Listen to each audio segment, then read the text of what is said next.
Remember waking up like 2 hours early before like an 8 o'clock game. So I'd get up at 6 and dress myself and do everything I could do except my hair. I could never put my hair up. My mom would always have to do that.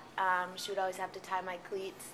But I remember waking up extremely early, just ready to go and full of energy and just excited to play. And what are your first memories of playing sports here at Springfield? I remember coming into preseason for soccer extremely nervous because nobody knew who I was. Coach Gibson never saw me play. We just conversed emails. So I remember being really, really nervous.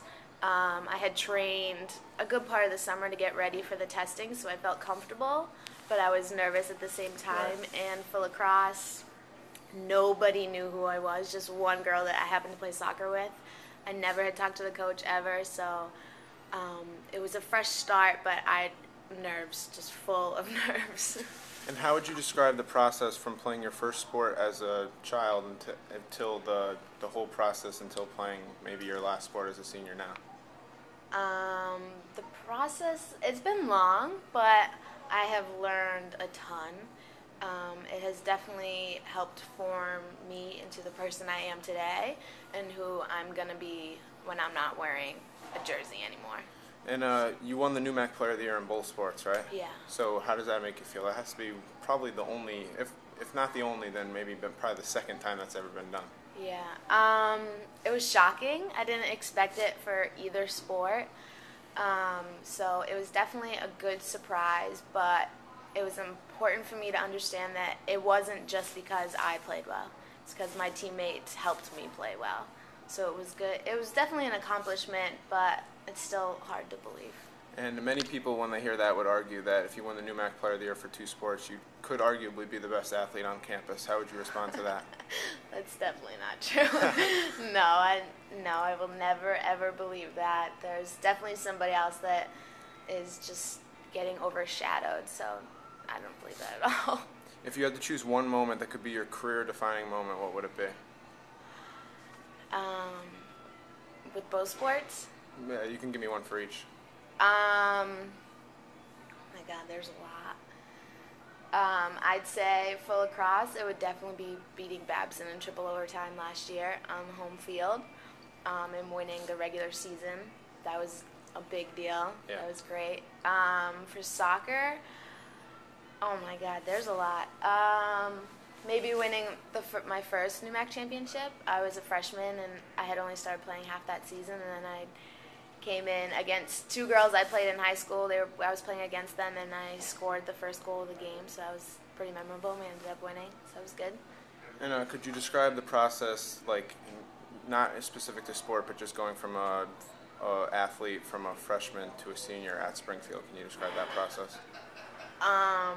Always revolving, always growing. I'm the type of person I look up to the people that, whether they're older or younger, I look up to the hardworking people, the motivated on and off the field, the good leaders. So I feel like from freshman year, that's what I was looking for someone to take me under their wing.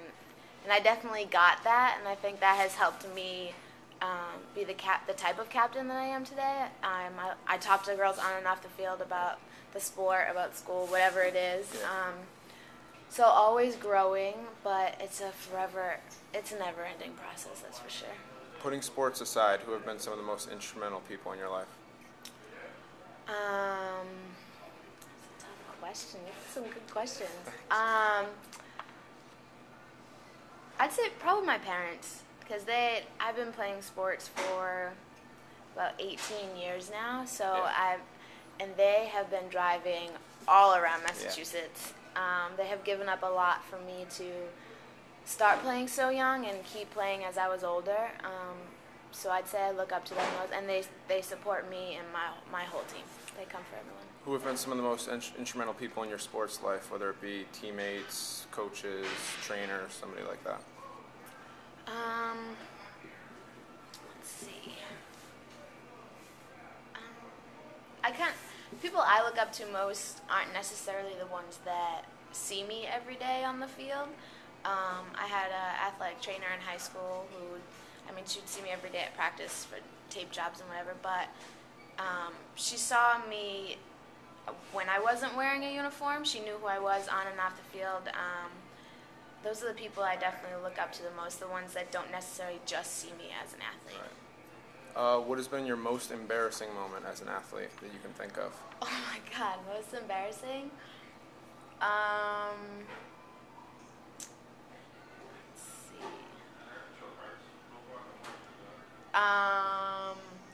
My freshman year for lacrosse, we had to, obviously as a freshman, you carry the equipment, and we go to spring break. We're going to Florida, and me and one of my teammates had the biggest equipment bag ever. We were the two smallest girls on the team, and it was so heavy we couldn't carry it, and we ended up taking out, those black pillars in the airport that form the lines. We ended up taking those out at like 3 o'clock in the morning and dragging them across the floor.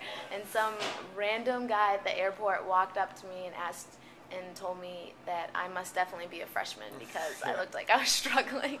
Now, I read up on the website, and it seems like you got a lot of awards, whether it be the All-America Awards, the NUMAC Awards. Could you just describe how all those made you feel? Did they make you feel like your whole career was worth it, or how that made you feel when you found all those out? It's still unbelievable. It's still hard to kind of wrap my head around it all because I didn't expect any of it, Right. None of it, and it all rolled in one by one, and it kind of prolonged the process of moving on from soccer to lacrosse. But it made me realize that all the extra stuff I have done since I was little was worth it, and having my teammates push me through everything was it. The award is not just for me; it's for all of them, for both teams, for all my coaches, anybody that helps us. That's what those types of awards resemble. Now, in my opinion, it would probably be extremely difficult to play two sports, but to play two sports at your level, could you describe how difficult that was, whether it be time management, homework, stuff like that? It's definitely hard. Yeah. Time management becomes your best friend for sure. I definitely feel I do better when I'm constantly busy because I'm used to it. But yeah, time management is definitely your best friend. If anything lacks, it just takes away from your social life, your groups of friends that aren't on your team. You have to put more effort into seeing them and meeting up with them, especially friends that go to other schools that my schedule to them is absurd. They would never be able to think about handling it. So you just have to put a little more effort into things, but I think anybody could do it. As far as lacrosse and soccer goes, did you prefer one sport over the other, or did it depend on the season? When I'm in season, I'm 100% in that sport. But no, I don't. Maybe looking back at it now, did you prefer playing soccer or lacrosse, or both about the same? My town is very much a soccer town, so I started playing soccer when I was 4. Yeah. I didn't start playing lacrosse until I was in the 6th grade. So I just have more experience. I was brought up playing soccer. Right. I definitely don't prefer one over the other because they're completely different. Right. And yeah, I definitely don't, but definitely 100% when I'm in that season with that sport. Yeah, maybe you could describe that. I mean, most people, if they were to win NUMAC Player of the Year in two sports, it'd be like two similar sports, but you're playing one sport completely with your feet and the other one mostly all with your hands. So how would you describe the differences between lacrosse and soccer? Like you said, definitely. Soccer is very much agility. So is lacrosse, but they both have to do with footwork. I think that's like the most common thing. Right. You can't be good at lacrosse if your feet don't move. It's all about your footwork. So I tend to take strengths that I have in soccer and somehow twist them and form them into strengths for lacrosse. You just have to kind of adapt to it. Right. But yeah, I don't even know, to be honest with you. Have you thought about life after sports, life after Springfield? What may be in store for you? Life after sports, yeah, it always crosses my mind, and it has for a few years, but I just kind of pushed it aside whenever it came up. But now is the time where I have to think about it. Yeah. It's not scary because it's going to happen, but it's just unsettling, I guess. Yeah. I'm not ready for it to end, but I know it has to. But I'm ready to take off the uniform and coach from the sideline.